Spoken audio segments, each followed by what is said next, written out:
सादर नमस्कार मित्रों।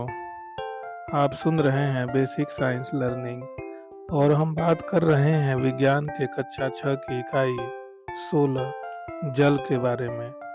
आज हम एपिसोड 85 में तथा भाग 2 में जल के कुछ गुणों पर चर्चा करेंगे। हमने बताया था कि पृथ्वी पर लगभग 71% जल है और हमारे शरीर में लगभग 70% जल है।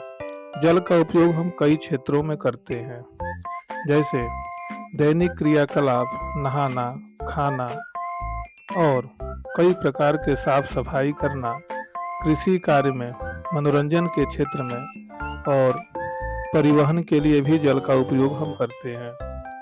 मनोरंजन के क्षेत्र में जैसे मछली पकड़ना, तैराकी, नौका विहार आदि में हम जल का उपयोग करते हैं। हमने बताया था कि जल जीवधारियों का मूल घटक है।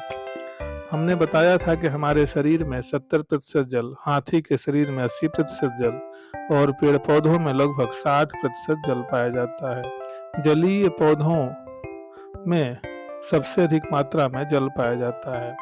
जल अनेक वनस्पतियों एवं जंतुओं के रहने का स्थान है, जैसा कि हमने बताया था।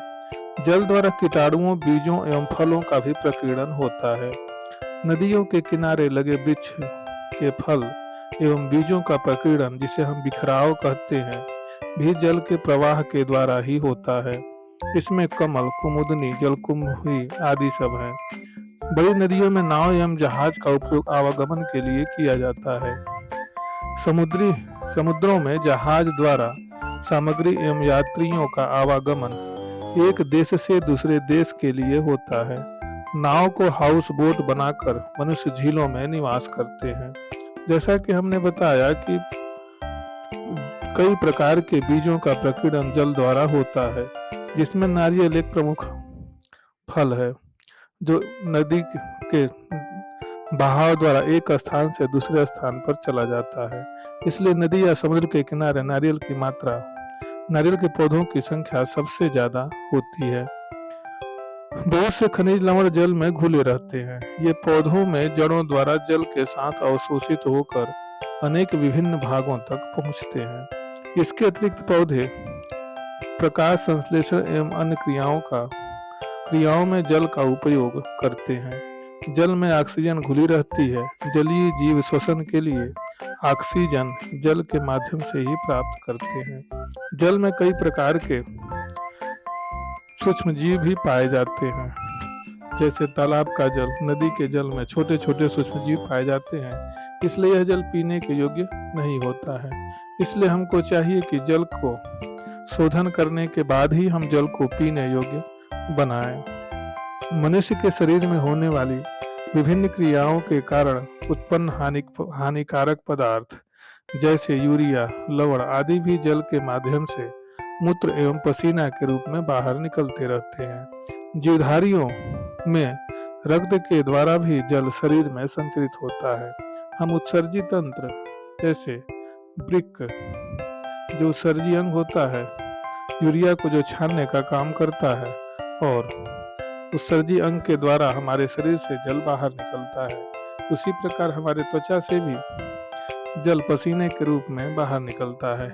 इस प्रकार जल के कई सारे उपयोग हैं जो हम करते हैं। अब जल के स्रोत के बारे में बात करते हैं।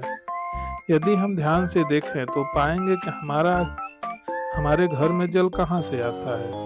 या तो वह कुएं से आएगा, या तो हैंडपंप से आएगा, या किसी प्रकार सप्लाई द्वारा हमारे पास जल आता है। हमारे घर के आसपास जल, कुआं, नदी, झील, झरना, तालाब, हैंडपंप और वाटर सप्लाई कई तरह से जल आ सकता है। यदि हम आसपास लोगों से पूछें तो बताएंगे कि हमारे घर में जल नल की टोटी से आता है। नल तथा टोटी जल का स्रोत नहीं है। किसी नदी या तालाब का पानी पंप द्वारा खींचकर तथा शुद्ध करके नल के द्वारा हमारे घर की टोटी में आता है। अतः जल का स्रोत टोटी नहीं, किंतु वह नदी या तालाब या झील है। नदी, तालाब, झरना, वर्षा पर्वतों पर जमी बर्फ तथा भूमिगत जल आदि जल के प्राकृतिक स्रोत हैं। कुआं, नलकूप तथा हैंडपंप द्वारा हम भूमिगत जल को प्राप्त करते हैं और ये हमारे जल के प्राकृतिक स्रोत हैं। अधिकांश नदी, नलकूप, झील मीठे व ताजे जल के स्रोत हैं और पृथ्वी पर जल का जो सबसे बड़ा स्रोत है वह तो समुद्र है, किंतु वह पीने योग्य नहीं होता। पृथ्वी के धरातल का 2/3 से अधिक भाग समुद्र से घिरा है। समुद्र प्राकृतिक जल का सबसे बड़ा स्रोत है, किंतु समुद्र का जल बिना शुद्ध किए पीने के योग्य नहीं है, क्योंकि समुद्र के जल में सबसे अधिक लगभग 3.6% अशुद्धियां पाई जाती हैं, जिनमें 2.6% नमक है। इसी कारण समुद्र का जल खारा होता है और इसे पीने तथा कृषि के उपयोग में नहीं लाया जाता है। ठंडे क्षेत्रों में जल बर्फ के रूप में प्रचुर मात्रा में पाया जाता है। वायुमंडल में भी जल कोहरा, बादल तथा जलवाष्प के रूप में उपस्थित होता है। यह माना जाता है कि पृथ्वी के सतह के प्रति वर्ग किलोमीटर के ऊपर स्थित वायुमंडल में लगभग 30,000 टन जलवाष्प पाई जाती है। वर्षा का जल स्वादहीन होता है। सामान्यतः वर्षा का जल अपेक्षाकृत शुद्ध होता है। जिन स्थानों पर वायु प्रदूषण अधिक होता है वहां पर वर्षा के जल में भिन्न भिन्न प्रकार के अल्प मात्रा में अम्ल उपस्थित हो जाता है, जिसे हम अम्ल वर्षा कहते हैं। अम्ल वर्षा के बारे में यदि हम बात करें तो पाएंगे कि इसमें जो प्रदूषण, वायु प्रदूषण कार सल्फर डाइऑक्साइड और नाइट्रोजन डाइऑक्साइड जो गैसें निकलती हैं औद्योगिक कचरे से, जो वायु धुएं से, तो वह अम्ल वर्षा का कारण बनती है। वर्षा जल का कुछ प्रतिशत जमीन द्वारा सोख लिया जाता है और यह जल पत्थरों तथा बालू की विभिन्न परतों से छनकर पृथ्वी की गहराई में चट्टानों के ऊपर एकत्रित हो जाता है।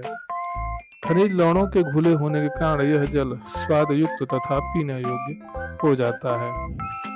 तो इस प्रकार हमारे जल के प्राकृतिक स्रोत जो भूमिगत स्रोत है, अम्ल वर्षा हमेशा सल्फर डाइऑक्साइड और नाइट्रोजन डाइऑक्साइड के कारण होता है, जो औद्योगिक कई प्रकार के उद्योगों से निकलने वाले धुओं से के द्वारा होता है। इसलिए हमको यह प्रयास करना चाहिए या सरकार को प्रयास करना चाहिए कि कम से कम धुएं उद्योगों द्वारा निकले। इसके लिए कई प्रकार के शोधक यंत्र भी बनाए जाने चाहिए, जिससे वायुमंडल में ये सब गैसें न निकले। विभिन्न स्रोतों से प्राप्त जल का स्वाद उसमें घुले खनिज लवणों के कारण होता है।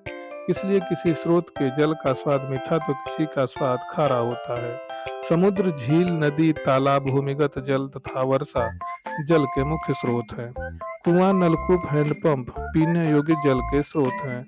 विभिन्न स्रोतों से प्राप्त जल के स्वाद में भिन्नता उसमें मिले खनिज लवणों के कारण ही होती है।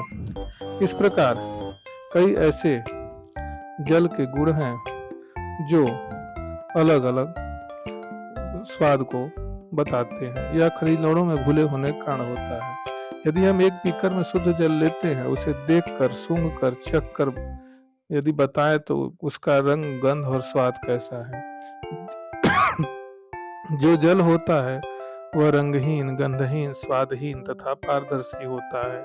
ठंडा या गर्म करने पर जल कई रूपों में परिवर्तित हो जाता है। 0 डिग्री सेल्सियस तक ठंडा करने पर वह बर्फ में तथा गर्म करने पर वह वाष्प में बदल जाता है। जल की 3 अवस्थाएं होती हैं: ठोस, जिसे बर्फ कहते हैं, द्रव, जिसे हम जल कहते हैं, और गैस, जिसे जलवाष्प कहते हैं।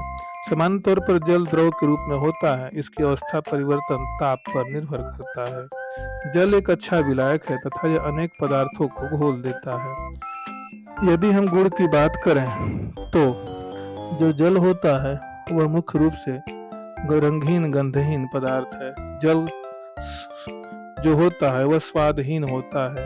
जल 3 अवस्थाओं में मिलता है: ठोस, द्रव और गैस में। जल का हिमांक 0 डिग्री सेल्सियस और क्वथनांक 100 डिग्री सेल्सियस होता है, अर्थात 0 डिग्री सेल्सियस पर वह बर्फ बदल जाता है और 100 डिग्री सेल्सियस पर उबलता है।